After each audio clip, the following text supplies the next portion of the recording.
name is Jenna and today I'm here doing my July wrap-up and my August TBR. It's been like, I think about 3 weeks since I sat down to film a YouTube video, and that's because over the past month I have been on uni break and I just kind of became a hermit for 3 weeks because I was over everything. I was over reading and life and YouTube and uni, and I just wanted a break. I just wanted to hide from the world, and that is exactly what I did. I watched so many movies and played a ridiculous amount of hours worth of Crash Bandicoot because the new Insane trilogy came out, and oh my god guys, like that game is amazing. But I did still manage to read 5 books, which was kind of amazing. So these 5 books, most of them are physical copies and 2 of them are audiobooks, 2 of which I finished during the booktubeathon. And that's the thing, both the booktubeathon and the biannual bibliothon happened in July, neither of which I officially took part of, and I only kind of took part in the booktubeathon where I did manage to finish 2 books in a week, which was kind of cool. So the first book that I finished this month, and one that I was looking through my wrap up and I kind of went, did I really finish that book this month? Because it feels like I finished it a million years ago, and that is Siren Song by Jenna. This is the 3rd and final book in the Fairy Walker trilogy. I ended up giving this one 3 out of 5 stars, and I had just had a look on Goodreads to try and, you know, look at my review to get some ideas for this video. It turns out I never actually wrote one, so this is going to be very rough. So the reason why I only gave this book 3 stars is because I was so frustrated with this entire series. Like by the time I got to the end of it, I was just like, I'm done. I am so ready for this series to be over. Now, this book for me, we finally got to actually go to Fairy, which is something I was really looking forward to in the first 2 books that never happened. So that was exciting. Like I liked the fact that we finally went to Fairy, but the actual characters and the love quadrangle thing, Pentagon, I don't know, whatever it was still there and it was still annoying. And then we finally had a compelling mystery, which was exciting, but then the way that it all wrapped up so quickly and in such a tight, nice little bow that I was like, I can't give this series more than 3 stars. I have to say I'm happy that I read it because it's been on my shelf for so long and now I can finally go tick, done, but it was not the best series I've ever read in my life. The second book that I finished in July was the YA Circle's July book of the month, and that was Ballad for a Mad Girl by Vicky Wakefield. I actually met the author at the YA Circle meeting and she signed it, which was really cool, so that was awesome. I gave this one a 4 out of 5 stars because it was so creepily confusing. So the thing about this book is, and Vicky herself actually said it, you're either gonna love it or you're gonna hate it. I was lucky enough to be one of the people who really enjoyed the book. I was so confused for most of the novel. I kind of kept guessing and then I kept being wrong and then I kept guessing again, and eventually I was kind of right. But for the most part I was just so confused, but it was not like an awful confusion, it was a good kind of confusion, like the confusion that you just want to know what's going to happen next. So I really enjoyed this one. It's like a contemporary novel but with paranormal elements basically, and it was awesome. It was a really fun book, and I'm not usually a huge fan of contemporaries, but add in some paranormal mischief and I'll probably enjoy it. Next up I finished the Harry Potter and the Chamber of Secrets audiobook by J.K. Rowling, read by Stephen Fry. I gave it 5 out of 5 stars for 2 reasons. Reason number 1, it's a Harry Potter book and it's a crime not to give it 5 stars, and reason number 2, Stephen Fry does such an amazing job with these audiobooks. I honestly cannot get enough of them. I have already continued on with the series and I just love it so much, and I'm really looking forward to getting into the longer books, and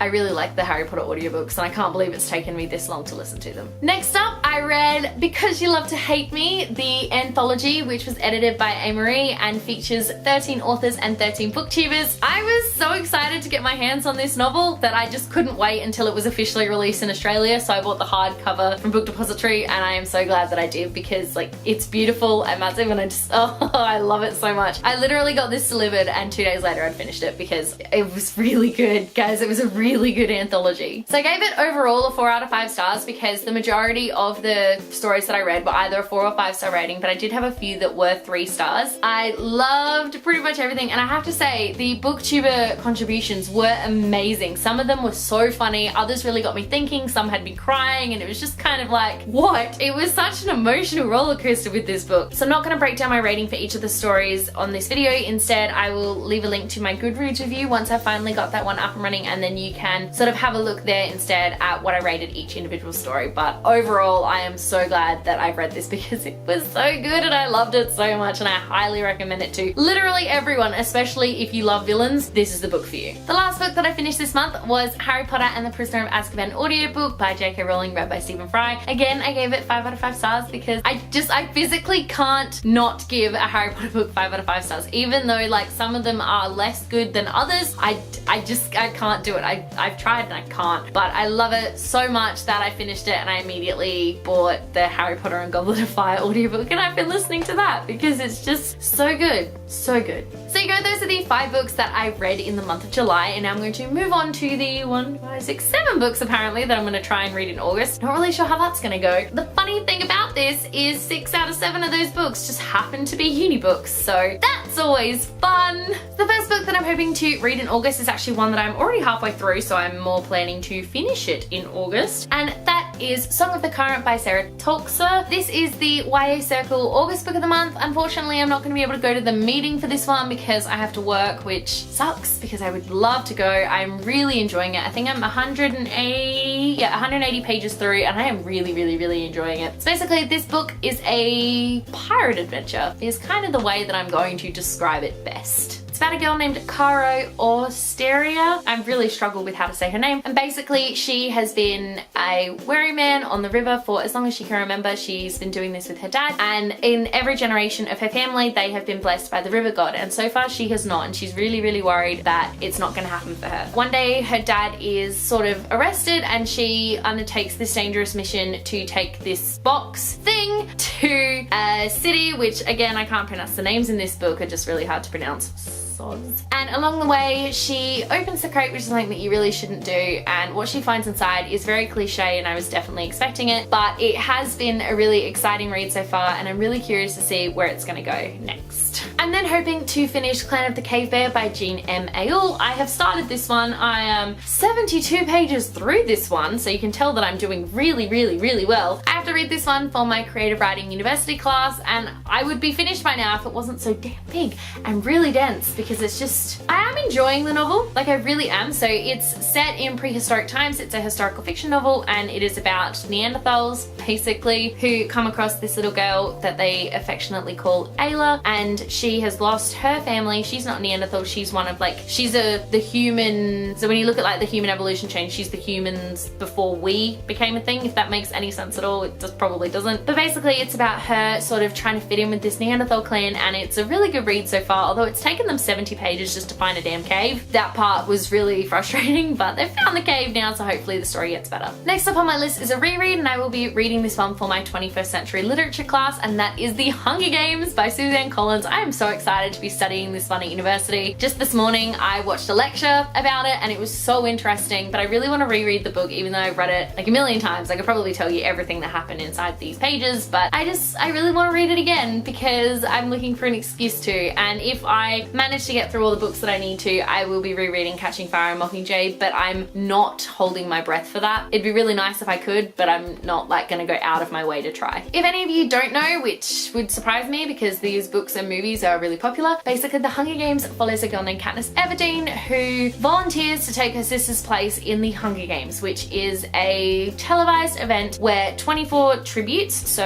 a boy and a girl from each of the 12 districts of Panem, are chosen by lottery to go into an arena to fight to the deaths. Very horrible, and there's lots of blood and gore and violence in this book, but it's really fun. Next up I have another book for my creative writing class, and that is Dead Man's Walk by Larry McMurtry. This one I know absolutely nothing about. All I do know is that it is a western set in the American West, and I only know this because it's one of the 2 options I have for my first assignment. I believe from what my lecturer was telling me it's going to be very masculine because we're looking at masculinity a lot in the 4 weeks that we're doing this book, so that should be fun, I guess. It's definitely a turn from feminism because the amount of times we have done feminism, especially last semester, oh man, I'm over it. If you ever go to university, I can guarantee feminism is going to be the second word out of every one of your lecturers' mouths. It's just what happens. Not going to tell you much about what it's about because I don't know at all. It looks like it's about a Texas Ranger who has to fight the Indians and finds love. Part of me is really hoping that he falls in love with an Indian, but I feel like that's not going to happen, but I'm really hoping that it does. Next up I have another reread, and again it's for my 21st century literature class, and that is The Fault in Our Stars by John Green. What is it with this class and getting me to read really awesome books? I I don't know, but I'm really, really excited about it. If you don't know, The Fault in Our Stars follows Hazel Grace, who falls in love with Augustus Waters, and the two of them both have cancer, and it's just a really heartwarming, gut-wrenching kind of story about love and adventure and all of that sort of stuff, and John Green just makes me cry a lot. Although, to be fair, I didn't cry while reading this book the first time, and I actually didn't cry in the movie either. I think it's good, but I don't think it's like his best novel. I really enjoyed Looking for Alaska. That one's much better. Why couldn't we have done that? Because this one's got a movie, that's why. Second to last book is The Big Sleep by Raymond Chandler. This one I am reading for my crime fiction and film class at university. I know nothing about it, except it's apparently really popular and a book about crime, and it's a Penguin book, and apparently it's one of the first Penguin books. Let me see when it was first published. It was first published in 1939. So that wasn't by Penguin. So when did Penguin first publish it? Either way, this book was written around 1939, which is, you know, a really, really, really long time ago. And that makes me kind of really sad because I don't like reading books from a million years ago. But I mean, it's fine. Everything's fine. I don't know what it's about. All I know is it's about crime and it's got a gun on it. So yeah, that sounds fun. Then the last book that I am planning on reading this month is again for my crime fiction and film class, and that is The Murder of Roger Ackroyd by Agatha Christie. This is the first Agatha Christie book that I've ever tried to read, and I'll bet you anything that this one's gonna be like published a million years ago. Wow, she has written a ridiculous amount of books. What? Okay, I had no idea that she had written that many books. Oh my god, what? Is this a Poirot novel? It is. Oh, that's the detective guy that she writes about that was like, yeah, 1926. Oh my goodness. This is gonna sound so bad, but the only thing that I've ever sort of seen to do with Agatha Christie, the only experience I've ever had with her novels is actually the Doctor Who episode where Donna and the Doctor meet her, and yeah, that's it. That's literally the only time I've ever been exposed to Agatha Christie, so that's fun. But I'm looking forward to reading this one. I kind of wish we were reading Murder on the Orient Express because that's the one that I actually care about and I'm actually interested in, but I mean, I guess this one's gonna be good too. And that's it. Those are the 7 books that I'm hoping I'm reading in August. I'm not convinced I'm gonna get through all of them simply because Clan of the Cave Bear is taking me so long. I've literally been reading that book for like 3 weeks now, and I just keep reading other books instead because I'm not that interested. I have another 2 weeks to finish it, so I need to really get a move on, you know? 14 days and it's 500 pages, so I'll just try and figure out how many pages I need to read a day, and then I'll try and do that. That's a good idea. Thank you guys very much for watching. Let me know in the comment section below if you have read any of the books on either pile that I have talked about, and let me know what you think. I would absolutely love to know. If you like this video, be sure to give it a huge thumbs up, and don't forget to subscribe to my channel so you don't miss a thing. Stay random!